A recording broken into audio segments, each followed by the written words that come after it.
हरिओम।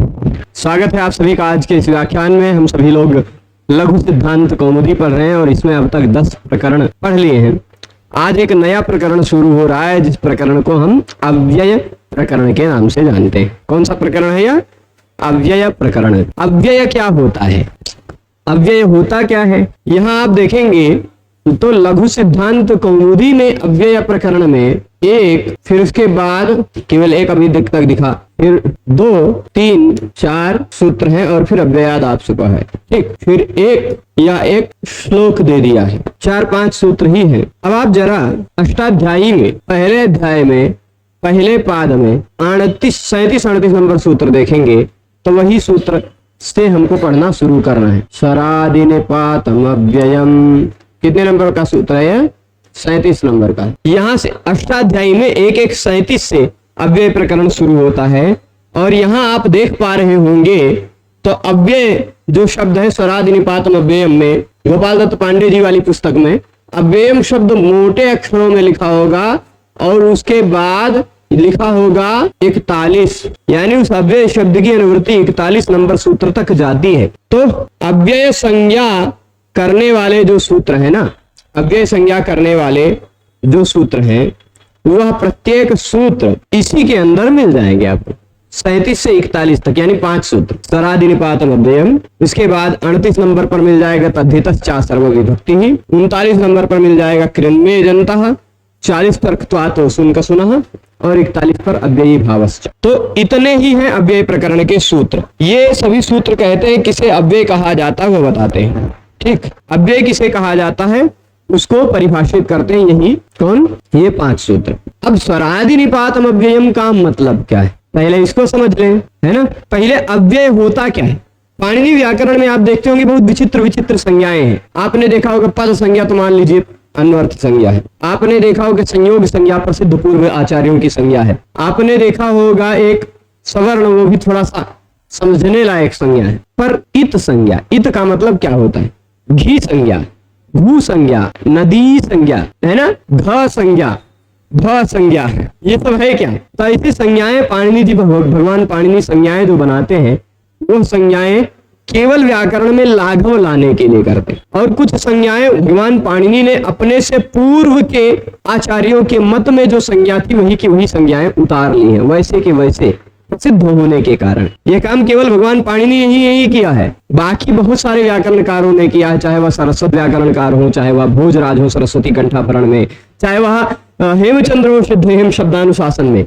वो सब लोगों ने भी पहले के व्याकरण में, इनसे पूर्व के व्याकरण में, व्याकरण ये खाली पाणिनि जी ने जो लिखा वही तो है नहीं, इनसे पहले के व्याकरणों में जो बहुत प्रसिद्ध संज्ञाएं थी उनको एज इट इज ले लिया है ना। तो अव्यय भी उसी तरह की एक संज्ञा है जो पहले से ही प्रसिद्ध है, पहले से ही प्रसिद्ध है। ऐसा नहीं है कि पाणिनि जी ने यह एक कोई नई संज्ञा बनाई है। पाणिनि से पूर्ववर्ती व्याकरणों में भी अव्यय संज्ञा थी। पाणिनि से पूर्व के लेखों में अग्नि पुराण इत्यादियों में भी यह अव्यय संज्ञा वैसे के वैसा वर्णित। अच्छा, इस समय इस प्रकरण के अंत में 2 श्लोक दिखाई पड़ रहा होगा आपको। इस पर लघु सिद्धांत कौमुदी में दिखाएंगे तो इस प्रकरण की समाप्ति में 2 श्लोक दिखाई पड़ रहा है। एक सदृशम त्रिशूलिंगेषु सर्वासु च विभक्तिषु वचनेषु च सर्वेषु यन्न व्येति तदव्ययम्। बहुत प्रसिद्ध श्लोक है, बहुत प्रसिद्ध श्लोक है।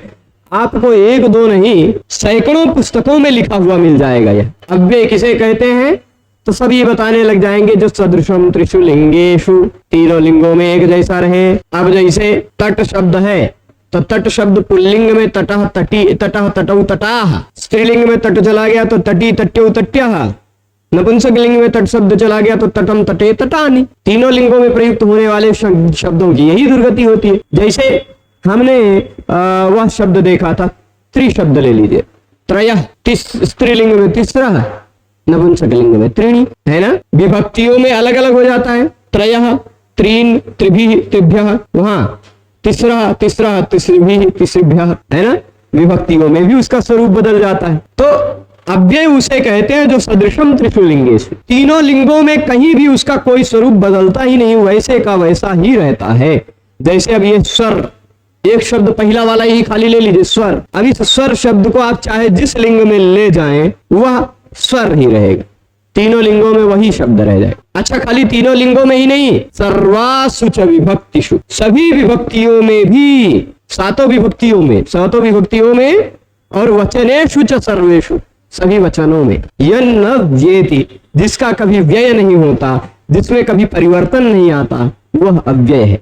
ऐसी एक परिभाषा अव्यय की बहुत प्रसिद्ध आपको बहुत सारी पुस्तकों में मिल जाती है। क्या आप जानते हैं यह परिभाषा मूल रूप से कहां से ली गई है? आपको क्या लगता है कि यह श्लोक जो इस पुस्तक में लिखा हुआ अभी आगे दिखाई पड़ेगा, इसमें जो यह श्लोक दिखाई पड़ रहा है अभी आगे, तो शब्दों को ही लिस्ट दिया है, फिर जहां इसको खत्म करने लग जाते हैं इस प्रकरण को, यही तो खत्म हो रहा है। यह जो श्लोक दिखाई पड़ रहा है आपको, सदृशम त्रिशूलिंगेषु, यह श्लोक आपको क्या लगता है कि भट्टो जी दीक्षित ने या फिर वरदराज ने लिख दिया है? नहीं, यह और भी बहुत सारे पुराने ग्रंथों में प्राप्त होता है। पर मूल कहाँ प्राप्त होता है? तो मूल इसका अथर्ववेद का गोपथ ब्राह्मण, ये बहुत जगह आपको यह मिलेगा नहीं, है ना। अथर्ववेद, अच्छा, वेदों की, चारों वेदों के वेद ग्रंथ होते, संहिता, फिर ब्राह्मण, फिर आरण्यक, फिर उपनिषद। तो अथर्ववेद की जो संहिता है, उस अथर्ववेद की संहिता की व्याख्या के लिए, उसकी विधि इत्यादि का को बताने के लिए, अथर्ववेद का प्रयोग कैसे किया जाना है, उसके मंत्रों का प्रयोग कैसे हो, उसमें मंत्रों में प्रतिपादित विषयों की प्रशंसा, निषिद्ध विषयों की निंदा इत्यादि करने के लिए ब्राह्मण ग्रंथ लिखा गया है। यह ब्राह्मण ग्रंथ प्राप्त होता है जो है गोपथ ब्राह्मण। अच्छा, ब्राह्मण को भी वेद ही माना गया है, मंत्र ब्राह्मण और वेद नामधेय, मंत्र और ब्राह्मण को वेद ही कहा गया। तो गोपथ ब्राह्मण में पहले ही भाग में, पहले भाग के पहले, वहां अनुवाक है संभवतः, पहले भाग के पहले अनुवाक में 26 नंबर पर मिल जाएगा, 1-1-26 पर, ठीक। पूरा पैराग्राफ है, उस पूरे पैराग्राफ में यह भी श्लोक लिखा हुआ मिल जाता है, ठीक है। तो वहां से यह लिया गया है, ऐसा हम कह सकते। किसी एक उपनिषद में भी है, पर उस उपनिषद का नाम मुझे नहीं ध्यान में। उपनिषद से पहले के हैं ब्राह्मण ग्रंथ, इसलिए। अब हालांकि आज के गोबर जैसे शोधकर्ताओं की बात का मानी जाए तो गोपथ ब्राह्मण सबसे नया ब्राह्मण ग्रंथ है, ऐसा मानते हैं कुछ लोग, पर उनकी बात छोड़िए, ठीक। हम सब तो यह मानते हैं कि मंत्र और ब्राह्मण सभी वेद के ही हिस्से हैं और वेद अनादि है, ठीक है। तो अब चलिए आगे चलते हैं। तो अव्यय क्या है वह आपको पता चल गया। क्या है अव्यय? जो तीनों लिंगों में, सातों विभक्तियों में, सभी वचनों में एक जैसा रहे, वह अव्यय है। अब आप राम शब्द के रूप कह दीजिए कि राम शब्द का रूप आपको याद है कि नहीं याद है, तो आप कहेंगे राम रामम रामा रामम रामो रामान। हो सकता है याद हो सकता है कुछ लोगों को ना भी याद हो। पर स्वर शब्द का रूप किसको याद है? तो आप कहेंगे स्वर स्वर स्वर स्वर स्वर स्वर स्वर स्वर स्वर, सातों विभक्तियों में इसे चल जाएगा, खत्म हो जाएगा। ये याद हो गया ना। इसी तरह प्रातर प्रातर प्रातर प्रथमा में, प्रातर प्रातर प्रातर द्वितीया में, प्रातर प्रातर प्रातर तृतीया में, सातों विभक्तियों में वही का वही रूप रहेगा, ठीक है, समझ रहे हैं। तो यह एक विशेष प्रकरण शुरू हो रहा है। यह सूत्र कहता है स्वरादि निपातम अव्ययम, ठीक, स्वरादि निपातम, स्वर आदि। अच्छा, आपको हो सके तो ध्यान हो, स्वर संधि पढ़ते हुए हमने एक सूत्र और पढ़ा था। सूत्र क्या था? प्रादयः। एक सूत्र हमने अजंत पुल्लिंग प्रकरण पढ़ते हुए सर्वादीनि सर्वनामानि पढ़ा था, ध्यान है। तो सूत्र में तो खाली कह दिया गया सर्वादीनि, पर सर्व इत्यादि कौन कौन से हैं, इसको देखने के लिए आपको भगवान पाणिनि जी का गण पाठ देखना पड़ेगा, है ना। पूरा बड़ा बड़ा सूत्र थोड़े ना बनाएंगे कि प्रपराप समन्वय निर्दोष दुर्वियांगनीय धियपेति सोदो भी प्रतिपरियो, ये उपसर्ग है। तो इतना बड़ा सूत्र, उससे खाली कह दिया प्र आदि उपसर्ग है, इतने कह दिया उन्होंने। अब प्र आदि कौन है ये आपको खोजना हो तो उन्होंने अपनी अष्टाध्यायी समाप्त करने के बाद जहां जहां आदि कहा है उनकी लिस्ट भी दे दी है गण पाठ में, उसको गण पाठ कहा जाता है। तो वैसे ही उसी प्रकार का एक यह भी सूत्र है जहां कह रहे हैं कि स्वर आदि जो है वो अव्यय है। अब स्वर इत्यादि कौन है, स्वर इत्यादि कितने हैं इस पर तो निर्णय नहीं हुआ है, कितने हैं इस पर निर्णय नहीं है, कौन है इस पर कुछ हद तक निर्णय है। वह अष्टाध्यायी में गण पाठ में अंतिम लिस्ट में, अंत में स्वर इत्यादि की लिस्ट दे दी है, ठीक है। यदि आपको देखना हो तो यहाँ से भी हम दिखा सकते हैं ये गण पाठ है प्रभु। हाँ, आज हम बहुत तैयारी करके आए हैं, बहुत कुछ देख के आए हैं, पहले तैयारी किए। मतलब तैयारी करने का मतलब क्या है कि आप सबको सभी अव्ययों को खाली बता देते, स्वर प्रातर अंतर सुनतुर इत्यादि बता देते तो काम नहीं चलता, है ना। इसका प्रयोग कैसे कर सकते हैं, प्रयोग का आनंद लें आप लोग। तो देखिए, आपको ये अष्टाध्यायी.com पर यहाँ थोड़ा सा जूम हो जाओ प्रभु, साइड वाले बटन में मुख्य पृष्ठ, शिव सूत्र प्रत्याहारों की लिस्ट सूत्र पाठ, धातु पाठ, शब्द पाठ, गण पाठ भी दिया जा रहा है। यह गण पाठ पाणिनि भगवान ने ही लिखा है और अध्यायानुसार लिखा है। एक बार खुल जाने दीजिए, ठीक। गण पाठ खोल दिया ना हमने, तो यहाँ आपको अष्टाध्यायी के क्रम से गण पाठ दिखाई पड़ रहा है। अष्टाध्यायी में जहां जहां भगवान ने पाणिनि ने पहले बार आदि शब्द का प्रयोग किया है, उसी के हिसाब से सबसे पहले अष्टाध्यायी में 27 नंबर सूत्र पर सर्वादीनी सर्वनामानी कहा है। तो सर्व इत्यादि कौन है, उनकी लिस्ट ऐसे दे दी। सर्व विश्व उभय डतर डतम अन्य अन्यतर इतर तत्व नेम समसिंह, दे दी ना लिस्ट। अब वृत्तिकार ने दे दिया है कुछ कुछ वृत्तियों में। अब देखिए उसके बाद स्वरादि, यह आकृति गण है। गण भी दो प्रकार के, एक आकृति गण और एक में आकृति गण नहीं लिखा है। अब देखिए सर्वादि के बाद आकृति गण नहीं लिखा है, पर स्वरादि के बाद आकृति गण लिखा है। फिर इसके बाद आगे देखिएगा ताचादि के बाद भी आकृति गण लिखा है। चादयो सत्वे, देखिए पहले अध्याय के चौथे, ये चादयो सत्वे 1457 पर है। पहले अध्याय के क्रम से दे रहे हैं, है ना। स्वरादयो स्वरादि निपात में पहले अध्याय के क्रम से। फिर चादयो के बाद मिलेगा आपको प्रादय, क्योंकि पहले अध्याय में वो भी है प्रा आदि 1458, है ना। फिर उरी इत्यादि कौन से, वो शब्दों को दे दिया। पर आप देख लीजिए कुछ कुछ गणों के बाद आकृति गण नहीं लिखा है ना। उरी आदि के बाद आकृति गण नहीं लिखा है, प्रा आदि के बाद आकृति गण नहीं लिखा है। उसी से पहले हमने सर्व इत्यादि के बाद आकृति गण नहीं लिखा है। क्या होता है आकृति गण और क्या नहीं होता है, जो मतलब क्या होता है सामान्य गण। जिसके बाद आकृति गण भगवान पाणिनि ने नहीं लिखा है, उस गण में शब्द संख्या सुनिश्चित है। उस गण में कोई भी एक शब्द इधर उधर से घुसेड़ा नहीं जा सकता। जैसे प्र आदि क्या है, आकृति गण नहीं है, तो इसमें इस गण में कितने शब्द हैं, इस शब्दों की संख्या सुनिश्चित है कि 22 ही शब्द है, 22 ही प्र आदि। सर्वादीनी सर्वनामानी में सर्व इत्यादि के बाद लिस्ट में देखिए ये आकृति गण है, पर सर्व इत्यादि के बाद आकृति गण नहीं लिखा है, यानी इतना सुनिश्चित है कि 35 शब्द सर्व इत्यादि हैं, उससे ज्यादा नहीं। पर जहां आकृति गण लिखा हुआ है वहां उस शब्द की आकृति से मिलते जुलते जो और भी शब्द कहीं भी आपको संस्कृत साहित्य में प्रयुक्त दिखाई पड़ जाएं, वो अभी उसी टीम का है ऐसा मान लिया जाए, ठीक। उस शब्द, क्योंकि ऐसे आकृति गण क्या होते हैं, कुछ पूछना है। हाँ, गण मतलब टीम, गण मतलब टीम, ठीक, टीम। अब जैसे हम कह दें पाणिनि जी ने क्या किया है, पूरे व्याकरण के 4000 सूत्र के द्वारा अरबों खरबों शब्द बनाने की प्रक्रिया बनाई है ना। तो हम सबके नजर में, जैसे हमारे नजर में यहाँ कुछ छात्र हैं, 100 होंगे, 150 200 हो गए, मान लीजिए और ज्यादा भी हो गए, 1000 हो गए, तो हमारी नजर में तो 1000 छात्र होंगे। पर पाणिनि जी के नजर में अरबों खरबों शब्द थे। उन सभी शब्दों को सही सही बनाने के लिए उन्होंने नियम बनाए हैं। तो कुछ शब्दों की लिस्ट बना दी है, इस टीम के है, ये इस टीम के है, ये इस टीम के है, ऐसे गण बना दिया, ठीक है, वो टीम है। तो अब कुछ कुछ गण में, कुछ कुछ टीम में संख्या फिक्स है कि इतने लोग हैं, इतने ही मेंबर हैं, इतने ही सदस्य हैं, इतने ही शब्द हैं, उस वैरायटी के उतने ही शब्द मिलते थे, तो वहां नंबर फिक्स हो गया। पर कुछ कुछ में इतने शब्द हैं कि जिनको गिन पाना संभव नहीं है, तो उस प्रकार के कुछ सिंपल शब्दों को लाके रख दिया कि ये सारे हैं। इसके अलावा आपको और जो शब्द मिल जाए इस तरह के दिखाई पड़ जाए, वह भी इसी गण का शब्द है, ऐसा मान लीजिए, यह तात्पर्य, ठीक है, समझ गए हैं। तो आकृति गण और शुद्ध गण में दोनों में अंतर अभी आप समझ गए होंगे, ठीक। आकृति, अब यह जो स्वरादि कौन कौन से शब्द हैं, तो यहाँ इन्होंने लिस्ट दे दिया है। स्वर प्रातर, स्वर अंतर प्रातर पुनर असनुतर उच्चैस नीचैस शनैस हृदय कहते दिवा रात्रो सायं चिरम मनाक ईषत शश्वत जोशम तुष्णीम, ऐसे शब्दों की लिस्ट दे दी है।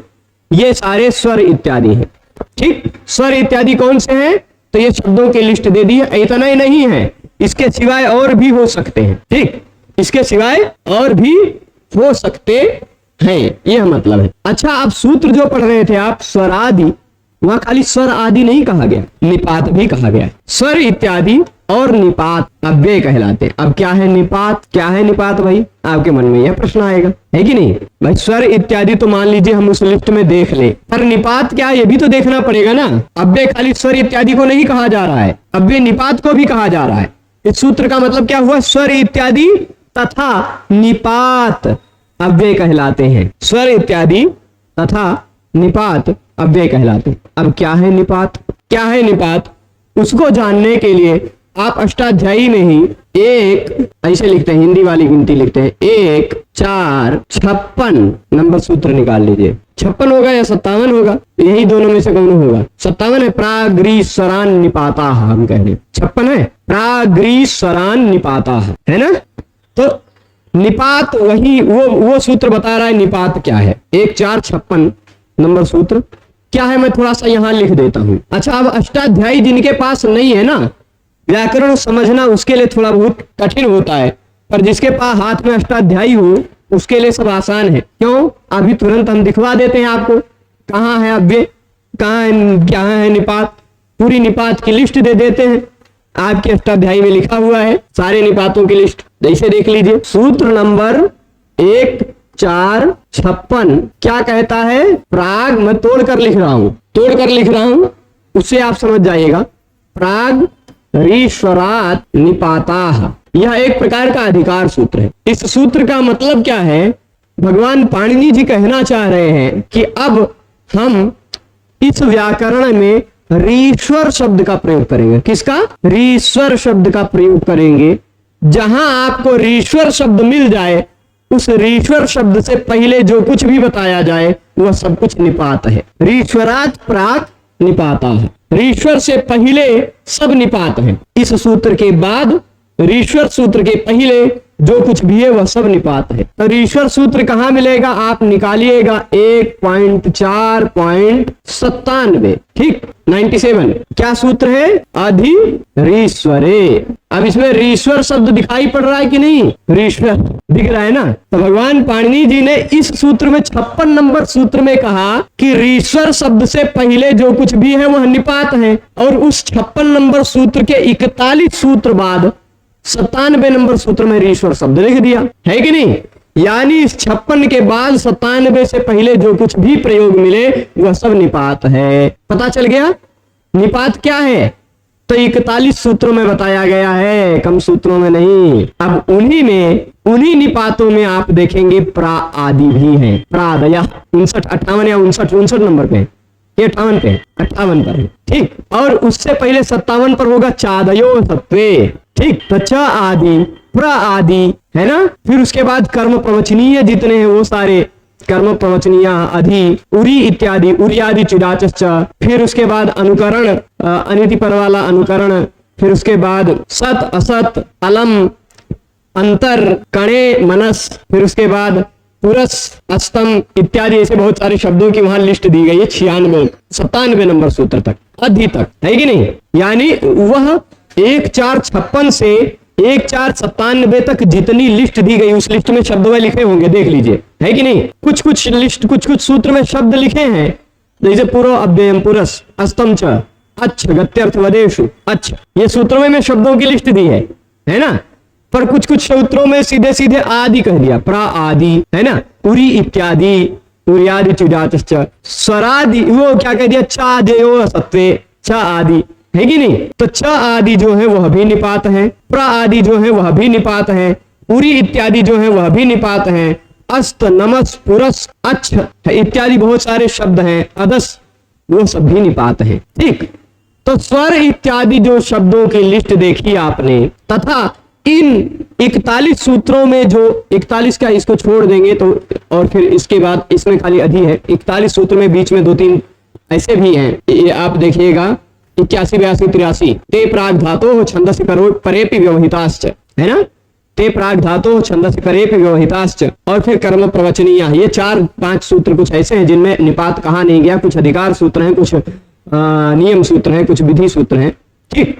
पर इसमें लगभग 35-36 सूत्रों में जो बताए गए हैं वो सब भी निपात है, ठीक है, वो सब भी निपात है। तो निपात क्या है यह आप जान गए, स्वर इत्यादि क्या है यह भी आप जान गए। तो स्वर इत्यादि तथा निपात अव्यय कहलाते हैं। यह आपको अब स्वरादि निपात अव्यय सूत्र से मतलब पता चला। स्वर इत्यादि कौन है?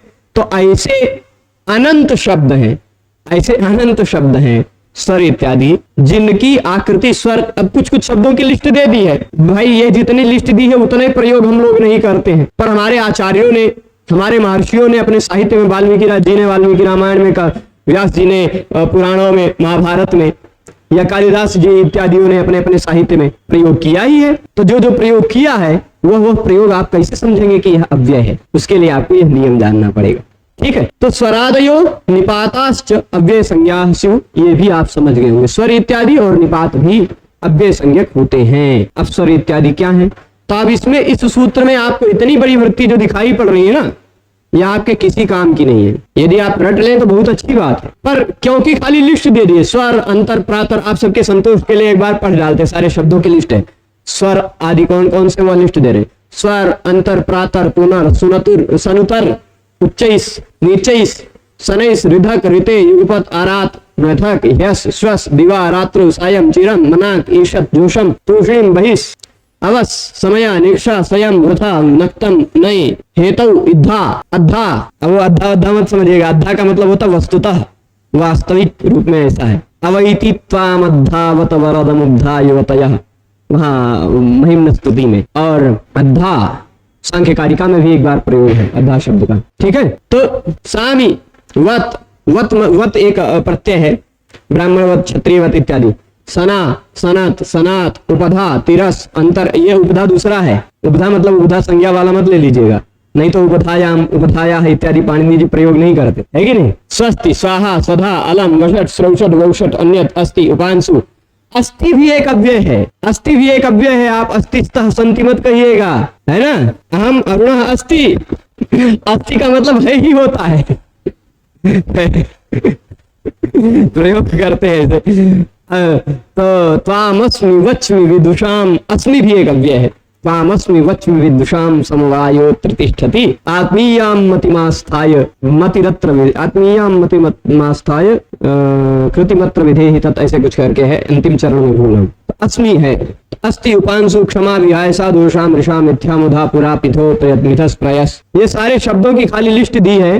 हाँ हो सकता है, अच्छा यहाँ इन्होंने अर्थ भी दिया, ये बहुत अच्छा काम किया है इस पुस्तक में फुटनोट में, मुझे पता होता कि इसमें दिया होता तो मैं मेहनत नहीं करके आता, चलिए दे दिया इन्होंने बहुत। स्वरादि नाम अर्थाः निर्दिश्यन्ते, स्वर इत्यादियों का अर्थ निर्देश कर रहे हैं। स्वरिति स्वरीये परलोके च, अंतरिति मध्ये, प्रातरिति प्रत्युषे, पुनरिति अप्रथमे विशेषे च, दे दिया है सबका अर्थ। आपकी पुस्तक में दिया है क्या, यह दिया है पुस्तक में नीचे फुटनोट में दिया है, तो हमें पता ही नहीं था, हम पूरा इकट्ठा किए हैं। फिलहाल हम इसके लिए एक पीडीएफ अलग से बना लिए हैं, वो यहाँ लगा भी लिया है, देख लीजिए, ये प्रकट हो जाओ प्रभु। स्वरादि निपातम अव्ययम, ये आज यह जो लिस्ट है यह सुधा व्याख्या में भी है, वहीं से मैंने बनाया। लघु सिद्धांत कौमुदी के ऊपर एक सुधा नाम की टीका लिखी हुई है, संस्कृत टीका है, सुधा टीका, उसमें यह लिस्ट ऐसी दी हुई है। तो स्वरादि निपातम अव्ययम इति, यहाँ अव्ययम होना चाहिए। स्वर आदि रेशाम ते स्वरादय, स्वरादि का मतलब क्या होता है, जिसमें पहला वर्ण पहला शब्द स्वर है उसको स्वरादि कहा जाता है, ठीक। स्वतेच ते निपाताश्च इति, स्वरादयश्च निपाताश्च इति स्वरादि निपातम, समाहार द्वंद्व होगा तो स्वरादि निपातम बन जाएगा। फलित आ है, तो उसका फलित क्या होता है, स्वर इत्यादि। अब स्वर इत्यादि कौन है, वो लिस्ट दिया है, स्वर इत्यादिना, स्वर इत्यादिना, स्वरादीनाम चादीनाम च पृथक पाठस्थ। अब दिक्कत क्या है भाई, स्वर प्रातर सुनतर इत्यादि शब्द जो है, सनुतर इत्यादि जो शब्द हैं, उन शब्दों में जैसे दिखाई पड़ते हैं वैसे च व अह ह इत्यादि भी शब्द दिखाई पड़ते हैं। तो हम कैसे कन्फर्म करें कि ये सब निपात है, ये सब निपात और अव्यय है, ये ओनली प्योर अव्यय है। कौन से स्वर इत्यादि वाले अव्यय है, कौन कौन से प्र आदि अव्यय है, मतलब निपात वाले अव्यय हैं, च आदि वाले। तो च आदि वाले जो अव्यय होते हैं वो चादयो असत्वे से उनकी निपात संज्ञा होती है पहले, ठीक। च आदयो निपाता, चादयो सत्वे सूत्र से च आदि की निपात संज्ञा होती है, पर उनकी यदि सत्ता न हो तो सत्व ना हो। जैसे मेरा नाम अरुण है, ठीक, जैसे मेरा नाम अरुण है तो अरुण शब्द कहा जाएगा, उसके अर्थ की एक सत्ता है ना। पर रामः च लक्ष्मणश्च, राम और लक्ष्मण जाते हैं तो राम तो पता है, राम नाम का कोई व्यक्ति उनकी सत्ता है, लक्ष्मण भी जाते हैं, लक्ष्मण नाम का भी कोई व्यक्ति उनकी भी सत्ता है, पर और कौन है, और कोई व्यक्ति है क्या, और कोई पदार्थ है, उसकी वास्तविक वैसी भौतिक सत्ता नहीं, द्रव्य नहीं है वहां कोई। राम और लक्ष्मण जाते हैं तो राम भी जा रहे हैं, लक्ष्मण भी जा रहे हैं, पर और क्या है, और तो कोई व्यक्ति नहीं है ना बेचो। तो ऐसे ही जो शब्द हैं जिनकी सत्ता का सूचन ना हो, वह असत्य सूचक ही च आदि की निपात संज्ञा होती है। यदि च आदि किसी के नाम के रूप में आ जाए या किसी पदार्थ के रूप में, किसी द्रव्य के रूप में आ जाए, तो वह अव्यय संज्ञा उनकी निपात संज्ञा नहीं होती, तो निपात संज्ञा नहीं होगी, इसलिए अव्यय संज्ञा भी नहीं होगी, ठीक। तो च आदि का पृथक पाठ इसलिए है कि निपात जो होते हैं वह आद्युदात्त होते हैं, निपात का पहला बात, निपात के पहले वर्ण उदात्त होते हैं और उदात्त मतलब उदात्त स्वर्ग में प्रयोग किया जाता है। च व इत्यादि में जो पहला स्वर वर्ण रहेगा वह उदात्त प्रयोग होगा निपातों का। और स्वरों का मतलब अव्ययों का वैसी बात नहीं है। ठीक, अंतोदात्त भी हो जाया करते हैं, मध्योदात्त भी हो जाया करते हैं, ऐसा स्वर भेद के लिए। और च आदि जो है वह असत्य सूचक होते हैं, तभी वो अव्यय हैं। स्वर इत्यादि तो चाहे सत्य हो चाहे असत्य हो वो अव्यय है, इसीलिए थोड़ा अलग कहा गया। जैसे च जो है ना, च है, वा है, तुम, अयम वा हमने कहे तो दिया तुम अथवा ये, तो तुम और ये इन दोनों शब्दों का कोई व्यक्ति अर्थ है, पर अथवा का है, अथवा तो कोई व्यक्ति नहीं है ना। जैसे देख लीजिए, हम कह दें जी क्या, सत्य मतलब जिसकी सत्ता हो, जैसे मैं बता रहा हूं, यहाँ देखिए आपको मेरे टेबल पर को दिख रहा है, ठीक, मैं 3 चीज लिख रहा हूँ, हिंदी भाषा में ही सत्य समझा दे रहा हूँ। टेबल पर, ठीक, अब ये पर तो हो गया विभक्ति, टेबल पर चाबी, ठीक, टेबल पर चाबी, फिर ये क्या है, रिमोट, फिर और क्या है, मोबाइल, ये सारे अंग्रेजी भी शब्द भी आ रहे हैं इसमें, ठीक, मोबाइल, और क्या है, एक में लगा देते हैं, और लेखनी है, ठीक। अब देखिए चाबी का मतलब क्या है, इस प्रकार का कोई द्रव्य आया कि नहीं, कोई द्रव्य आया तो यानी ये द्रव्य का सूचक हो गया। रिमोट कहने पर इस प्रकार का कोई द्रव्य आया तो ये भी द्रव्य का सूचक हो गया। मोबाइल कहने पर ये हमारा ये वाला आया ध्यान में आपको, इसका अर्थ तो ये भी एक द्रव्य हो गया, इसकी सत्ता है, ये सत्व सूचक है, ठीक, सत्व का सूचक है कि नहीं। लेखनी कहने पर ये भी आया इस प्रकार का अर्थ, पर और क्या है, और कहीं रखा हुआ है इस पर, और कोई द्रव्य है नहीं। और का सूचक एक शब्द होता है च, है ना, यही हम संस्कृत में वाक्य लिखे होते, उत्पीठिकायाम कुंजिका लेखनी दूरवाणी नियंत्रकम च अस्ति, तो कुंजिका दूरवाणी ये सब तो हो जाता, पर च का मतलब क्या है, तो च जो है वह उसकी कोई सत्ता नहीं है, ठीक, तो वह असत्य सूचक है। असत्य सूचक होने पर ही च आदि की निपात संज्ञा होती है और तभी अव्यय संज्ञा होती है। पर स्वर आदि जो है ना, वह चाहे असत्य सूचक हो चाहे सत्य सूचक हो, उनकी अव्यय संज्ञा हो जाती है। यही इसीलिए दोनों को अलग बनाया गया। जैसे स्वर का पहले का मतलब ये स्वर का मतलब होता स्वर्ग, स्वर्ग की सत्ता है, भले हम अपनी आंखों से न देख पाते हो, पर है, ऐसा कोई स्वर्ग नाम का पदार्थ है। अब आप माने चाहे ना माने, पर है तो है। तेतम भुक्त्वा स्वर्गलोकम विशालम क्षीणे पुण्य मर्त्यलोकम प्रयान्त, स्वर्ग में जाना पड़ता है हमको, या तो स्वर्ग में या तो नरक में या तो दोनों से कहीं अतिरिक्त, ठीक। तो अब च का मतलब, इसीलिए स्वर इत्यादि जो है वह द्रव्य सत्व सूचक भी होते हैं, सत्ववाची भी होते हैं। ये च आदि जो है वह असत्य सूचक ही होते हैं, मतलब उनकी सत्ता नहीं होती, अव्यय तभी बन पाते हैं। परंतु स्वर इत्यादि जो है वह तो सत्ववाची हो चाहे असत्ववाची हो, वह अव्यय संज्ञा हो जाती है। ऐसी व्यवस्था के लिए च आदि को और स्वर इत्यादि को अलग अलग कहा गया, ठीक। तो अब स्वर इत्यादि की लिस्ट में यहां रख दिया हूं, और उस लिस्ट में उसके अनुसार उसका अर्थ क्या क्या है वह भी लिखा हूं, ठीक। स्वर का मतलब क्या होता है, स्वर एक अव्यय है जिसका सातों विभक्तियों में वैसे रूप रहता है, ठीक। ये कई पेज में है, आपके पास लिखा हुआ है पुस्तक में, यदि पीडीएफ है तो पीडीएफ में भी लिखा हुआ है, यहां से समझ लीजिए। स्वर का मतलब होता है स्वर्ग अथवा पारत्रिक सुख विशेष। पारत्रिक मतलब परत्र, इस लोक में नहीं, परलोक में मिलने वाला जो सुख है उसको भी स्वर कहा जाता है, और परलोक भी स्वर है, ठीक, परलोक भी स्वर है, परलोक में मिलने वाला जो सुख है वह भी स्वर है, और स्वर्ग भी स्वर है, ठीक। 3 अर्थों में ईश्वर शब्द का प्रयोग होता है परलोक में। भाई अब जैसे हम लोग क्या कहते हैं यहाँ धरती पर, इनके पिताजी स्वर्गवासी हैं, क्या देख के आए हैं हम लोग कि ये स्वर्गवासी हैं? नहीं ना, स्वर्गीय। अब पता चले कौनो किस प्रकार के किस कोटि के नरक में रह रहे होंगे वो तो पता नहीं है, पर कभी भी नरकीय नहीं लिखते हैं हम लोग, है ना, लिखते हैं स्वर्गीय। तो वैसे ही परलोक अर्थ में भी स्वर शब्द है, ठीक है। परलोक मतलब कभी कभी नरक के अर्थ में भी स्वर शब्द का प्रयोग कर लिया जाता है, क्योंकि वो तो परलोक है, स्वर हम तो प्रयोग करते, प्रयोग के आधार पर बता रहे हैं, है ना।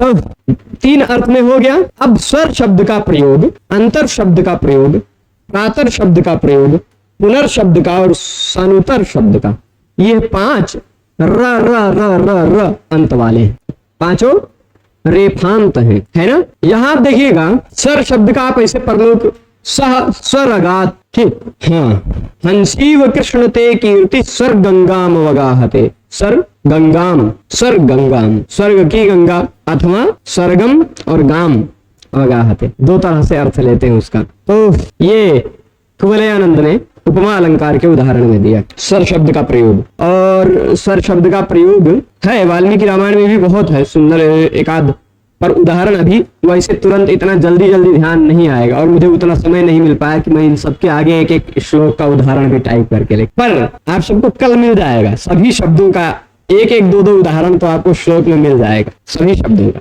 और आज वैसे भी इन सबको पूरा खत्म हम कर नहीं पाए क्योंकि इतने सारे शब्द हैं, 7-8 पेज में शब्द। तो स्वर खाली ऐसे एक एक अर्थ देखते चलते हैं। स्वर का मतलब कितना होता है, पारित्रिक सुख होता है, परलोक भी होता है। अंतर का मतलब होता है मध्य, अंतर का मतलब मध्य, मध्य में। तो समुद्र के मध्य में मैनाक पर्वत उठा, समुद्र के मध्य में अथवा समुद्र के मध्य में सुरसा खड़ी हुई मुंह खुला। तो अब वहां समुद्रस्य अंतः सुरसा उत्थिता, ऐसा प्रयोग किया जा सकता, कर सकते हैं। तो अंतर शब्द यह है, वहां अंतर जो रहेगा, अब अंतर के र को विसर्ग हो गया सुरसा के कारण, स के कारण, खरवसाने और विसर्जनीय से, ठीक, अंतः हो जाएगा। तो इसका प्रयोग कहीं कहीं अंतर मिलेगा, कहीं कहीं अंतः हो जाएगा, वो संधि के नियम के कारण होगा, ठीक है। अब जैसे आप देखते होंगे, अच्छा ये एक भ्रांति और भी दूर कर देता हूं, भी तुरंत ध्यान में आया, यहाँ लिखा ही है तो क्या दिक्कत है, लिख के लेके आए। तो जब अंतर का मतलब हो गया मध्य, ठीक, अब आप मध्य प्रयोग करना, उसके जगह पर अंतर का भी प्रयोग कर सकते हैं। किया कीजिए भाई, आपको विभक्तियों का बदलना और नहीं करना पड़ेगा, है ना। प्रयोग कर दिया आपका शुद्ध है, ऐसा नहीं कि कौन सी विभक्ति में करना, वो सोचना नहीं है। जब हम कह दे कई सभी विभक्तियों में वैसे रहता है, हाँ, तो सभी विभक्ति में वह अंतर का अंतर ही रह जाएगा, ठीक। प्रातर का मतलब होता प्रत्यूष, प्रत्यूष का मतलब होता सुबह। प्रत्यूष शब्द भी संस्कृत शब्द ही है, जिसका प्रयोग किया है, प्रयोग इन्होंने किया, अंबिका दत्त व्यास ने प्रत्युषस्यैव बौद्ध भिक्षु के प्रसंग पर भी वर्णन किया है वहां उन्होंने, अंबिका, और है बहुत सारी जगहों पर प्रयोग है। प्रत्युष का नहीं, प्रातर का तो बहुत ही प्रयोग है। चलिए प्रातर पर एक पहेली याद आ गई है हमें, है ना। प्रातर पर प्रातः समुत्थाय, पहेली है, बड़ी मजेदार पहेली है।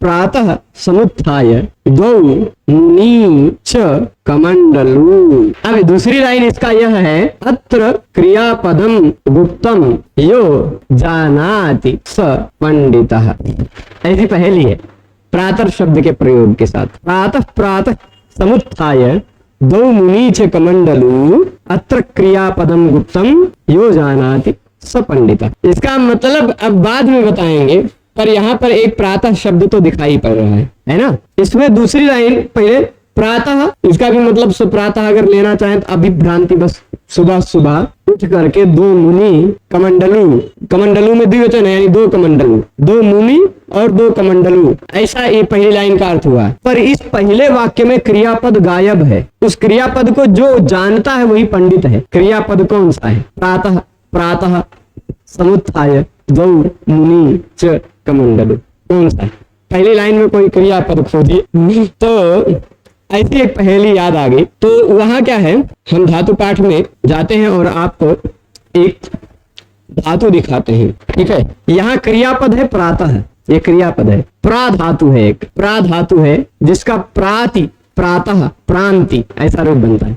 जैसे भूखा भवति भवतः भवन्ति, वैसे प्राति, प्रातः, प्रांति, उसका अर्थ क्या होता है, भरना, प्रपूरणे। तो सुबह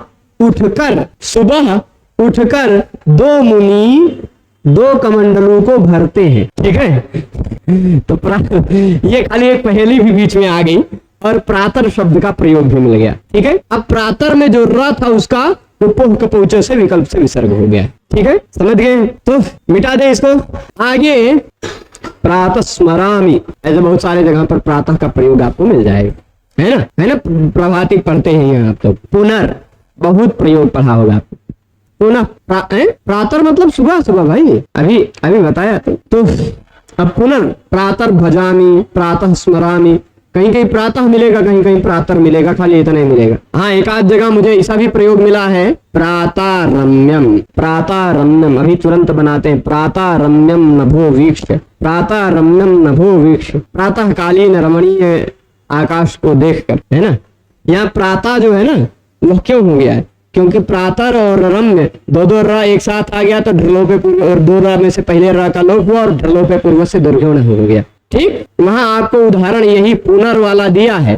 पुनर रमते, र का लोप हुआ पहले का और पुनः रमते कर दिया, ढ्रलोपे पूर्व से दुर्गुण। ठीक है, तो ऐसे ही अंतर का प्रयोग करके अंतरराष्ट्रीय, अंतरराष्ट्रीय। ठीक है, फिर पुनर, पुनर का मतलब होता है जो पहली बार न किया जा रहा हो, प्रथम बार न किया जा रहा हो, वही पुनर है। जो पहली बार किया जा रहा है उसको पुनः कैसे कह सकते हैं, है ना। जैसे मोदी जी जब पहली बार प्रधानमंत्री बने तो पुनः प्रधानमंत्री बने, ऐसा नहीं कहा जा सकता, है ना। दूसरी बार बन रहे हैं, प्रथम बार बन रहे हैं, तब कहा जा सकता है कि भाई वो पुनः प्रधानमंत्री बन गए, है ना। तो पुनः का मतलब जो वह होता है जो अप्रथम बार हो रहा हो, यानी कम से कम दूसरी बार हो रहा हो या उससे ज्यादा बार हो रहा हो, चौथी बार, पांचवी बार, 10वीं बार, सैकड़ों बार, 100वीं बार, चाहे जितनी बार हो रहा हो।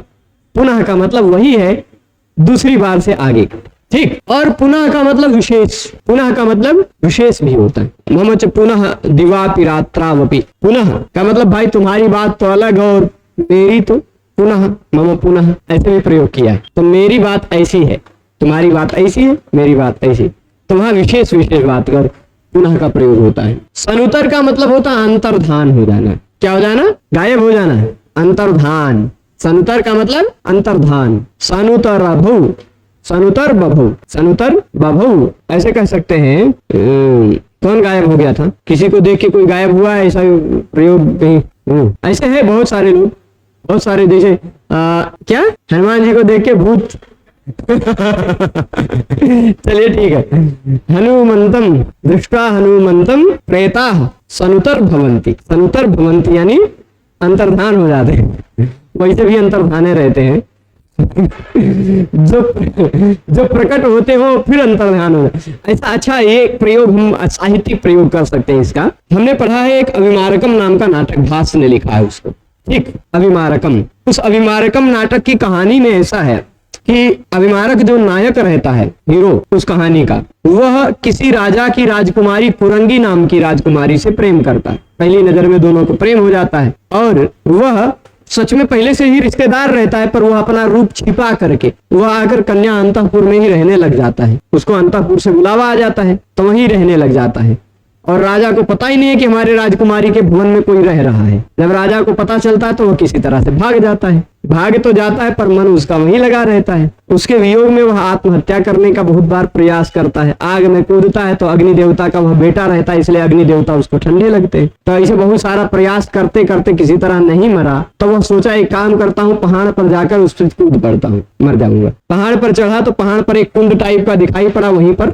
वह सोचा मरने से पहले अपने पितरों को जल दे दूं तब मरूं तो ज्यादा ठीक है। तो पितरों को जल देने ही जा रहा था, तभी वहां से उड़ते हुए विद्याधर प्रकार के, विद्याधर और विद्याधरी उड़ते हुए जा रहे थे। उनकी नजर पड़ गई, अरे ये तो अग्निदेव का बेटा है, ये तो अपने आप को जानता ही नहीं है और काल्पनिक कहानी है, चलो इसकी कुछ मदद करते हैं। तो ध्यान करते ही पूरी बात जान जाते हैं। तो उन्होंने एक अंगूठी दी, मुद्रिका, ये मुद्रिका पहन लो, यह मुद्रिका पहनकर तुम गायब हो जाओगे। मुद्रिका पहनते ही तुम गायब हो जाओगे और तुम जिसको पकड़ लोगे वो गायब हो जाएगा और वो भी जिसको पकड़ लेगा वो गायब हो जाएगा।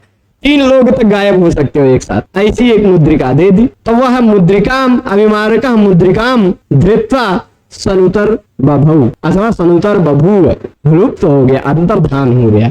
ठीक, ऐसे मतलब न दिखाई पड़ने वाले। ठीक, भगवान पतंजलि जी की भी कहानी में ऐसे मिलता है कि भगवान पतंजलि पर्दे के पीछे से पढ़ाते थे और उन्होंने कहा था कि कोई भी मेरा मुंह नहीं देखेगा। ये अपने गोनर्द के क्षेत्र के आसपास के ही थे। उन्होंने कहा था कोई मेरा मुंह नहीं देखेगा। क्यों नहीं देखेगा? क्योंकि वो शेषनाग के अवतार थे, उनका मुख नाग का ही था। ठीक है, वो शेषनाग के ही रूप में बैठ के पढ़ाते थे पर्दे के पीछे से, शेषावतार थे ना। तो एक बार किसी छात्र ने सालों साल पढ़ता रहा, एक बार उसने दुस्साहस कर दिया, तभी वो वहां से अंतर्धान हो गए, चले गए। ठीक है, तो वो भी पतंजलि भगवान भी सनुतर अभूत अथवा सनुतर अभवत अथवा पतंजलय अभवन, ऐसा भी बहुवचन में सम्मान में कह सकते हैं। ठीक है, तो सनुतर, यहां तक 5 शब्दों को हमने देख लिया।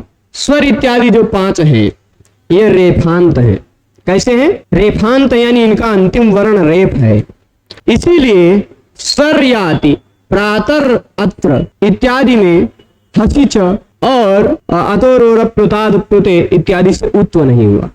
जैसे अब देखिए शब्द है सर याति, ठीक, सर याति की जगह मैं एक और शब्द का प्रयोग करता हूं, जैसे रामः याति या रामस याति, ठीक, रामस याति। स को ससजुषो रू से रू हुआ, ठीक, स को ससजुषो रू से रू हुआ, रू का बचा र। अब सर याति और रामर याति में आपको बहुत विशेष समानता दिखाई पड़ रही है।